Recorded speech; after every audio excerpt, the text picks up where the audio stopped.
Olá, que bom ter vocês conosco. Nós somos uma IA do Ponto Geek, curadoria de notícias por Gordo Geek. Edição das 12 horas de 1º de junho de 2025. Vamos ver o que temos nessa edição, explorando os destaques das fontes compartilhadas para quem busca informação de qualidade. Então, para começar, a The Verge trouxe uma notícia bem interessante sobre o mercado de chips. Parece que a NVIDIA está se unindo à MediaTek. Ah, é? E o que elas estão aprontando? Elas estão desenvolvendo um chip para PCs baseado em ARM, sabe? A ideia é combinar uma CPU ARM com a nova arquitetura de GPU da NVIDIA, a Blackwell. Bem potente. Interessante. E já se sabe quando isso chega? Tem alguma previsão? Olha, a especulação, segundo a The Verge, é que pode aparecer em laptops da Alienware. Talvez no fim deste ano, ou quem sabe no comecinho de 2026. Entendi. E o foco seria o quê? Jogos? Exato. Parece que o objetivo principal é dar um gás nos jogos para o Windows que rodam em processadores ARM. É uma área que, os chips Snapdragon X da Qualcomm ainda estão, digamos, patinando um pouco com emulação, compatibilidade, essas coisas. Ah, faz sentido. Então é para competir direto com a Qualcomm e com a Intel também, né? Pois é. A briga tá ficando boa. Inclusive, já estão circulando umas imagens que vazaram desse suposto chip, falam num consumo de energia entre 80 e 120 watts. Nossa, é uma potência considerável para um chip ARM, né? Sim. E não é de hoje que o CEO da NVIDIA, o Jensen Huang, fala sobre planos para CPUs ARM. Até o Michael Dell, CEO da Dell, deu a entender que pode vir uma parceria aí focada em AI PCs com a NVIDIA. Ou seja, o mercado está se mexendo bastante. E não é só a NVIDIA, certo? Não mesmo. A matéria menciona que a MediaTek e a AMD também estão correndo por fora, desenvolvendo os próprios chips ARM, inclusive mirando os laptops Surface da Microsoft. O negócio está esquentando. Mudando um pouco de assunto, mas ainda em tecnologia, o podcast Canaltech trouxe uma iniciativa brasileira bem legal, né? Trouxe sim. Lá em Juiz de Fora, Minas Gerais. Eles estão usando inteligência artificial para ajudar a prevenir enchentes. Uma aplicação super prática. Que bacana.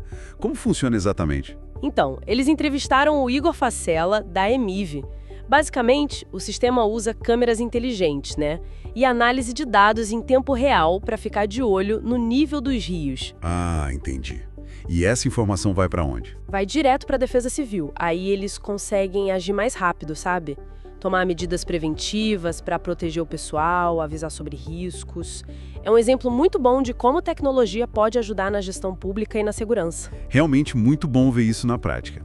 E o podcast falou de mais alguma coisa? Falou sim, deu uma passada rápida por outras notícias, lançamento de uns smartphones, Jove aqui no Brasil, o Gemini do Google, que agora resume e-mails corporativos. Ah, o Gemini fazendo resumos. Útil? Pois é.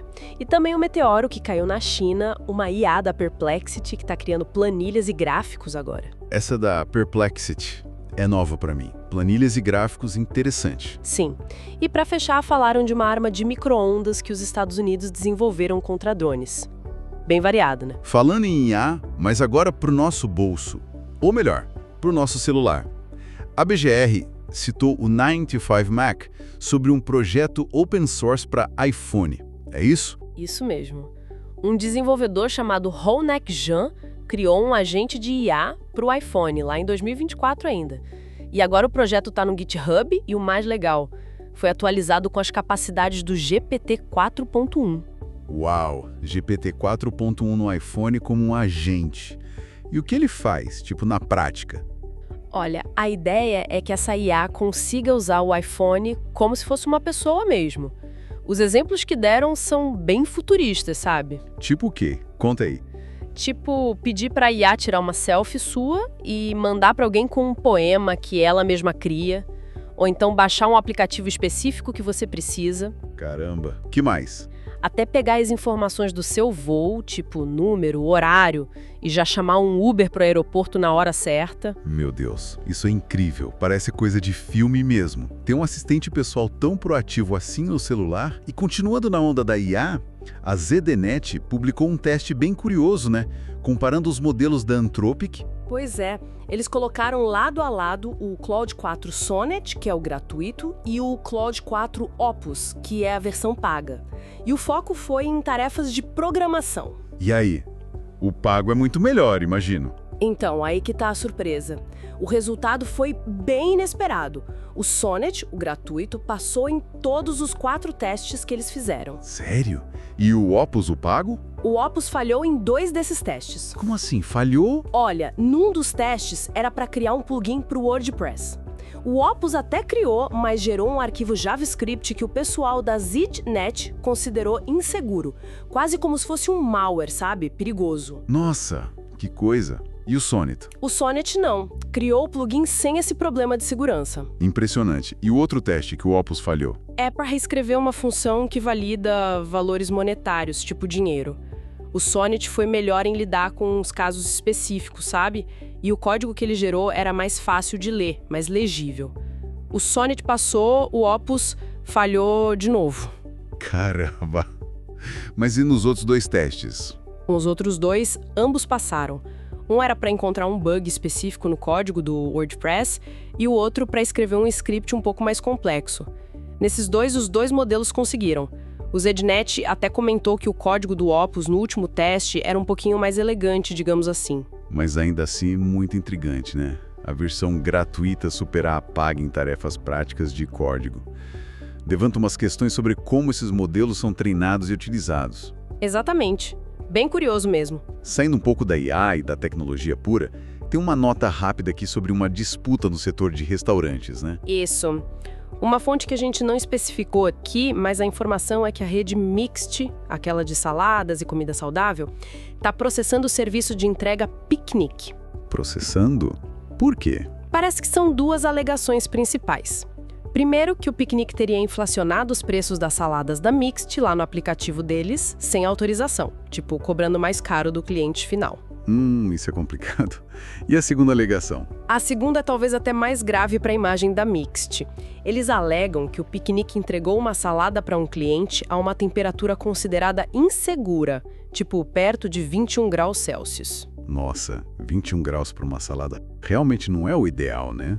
Perigoso até. Exato, e isso, segundo a Mixt, prejudica a reputação deles de ser um restaurante que preza pela qualidade e pelo frescor, por ser saudável. Voltando agora para o mundo das grandes empresas de tecnologia.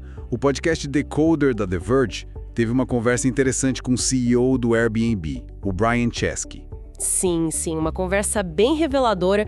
O Nilay Patel entrevistou ele e ficou claro que o Airbnb está passando por uma transformação bem grande. Não é mais só aluguel de casa. É verdade. Eles lançaram aquela categoria serviços, né, onde dá para contratar gente para cozinhar, tirar foto. Isso, chefe particular, fotógrafo. E também renovaram as experiências. Agora são atividades com uma curadoria mais forte, mais selecionadas.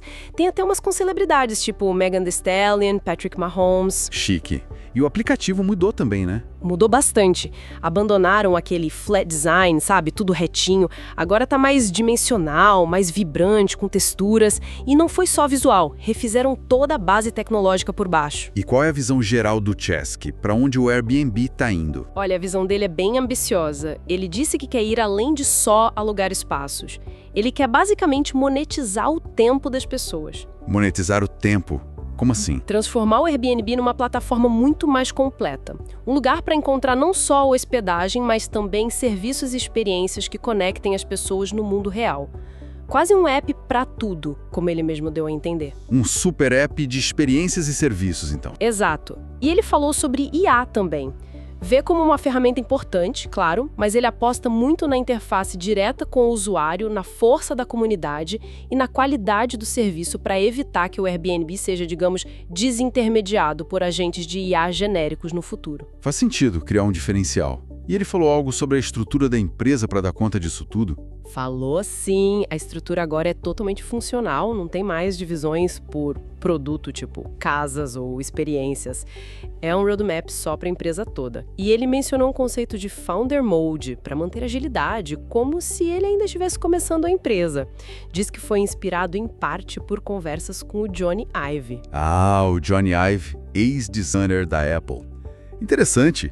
E o Ive também influenciou o novo design do app, né? Sim, ele mencionou que o Jony Ive teve um papel importante nas discussões sobre o novo visual, essa coisa mais dimensional. E pra gente fechar essa edição, vamos falar de Android e Samsung.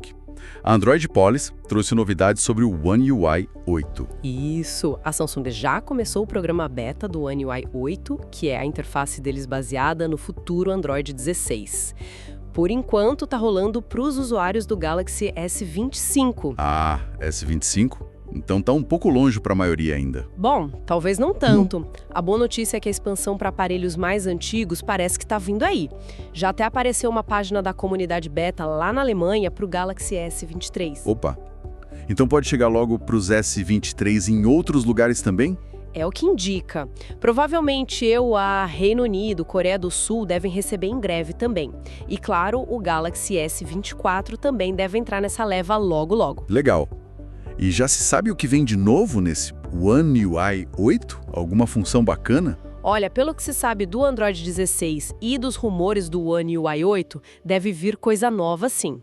Falam em grupos de alarme para organizar melhor, filtros novos no aplicativo Meus Arquivos. Filtros são sempre úteis. Pois é, novas animações no sistema, um botão de pânico para pasta segura, para proteger dados rápido e melhorias naquela função de tela dividida que já vem no Android 16. Bacana. Bastante coisinha vindo aí. E a versão final, estável, quando chega? A versão estável mesmo deve estrear primeiro com os novos dobráveis, o Galaxy Z Fold 7 e o Z Flip 7, lá para o segundo semestre. E por essa edição é só.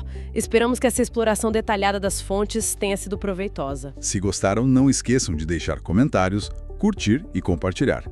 A gente se encontra na próxima análise. Obrigado pela companhia.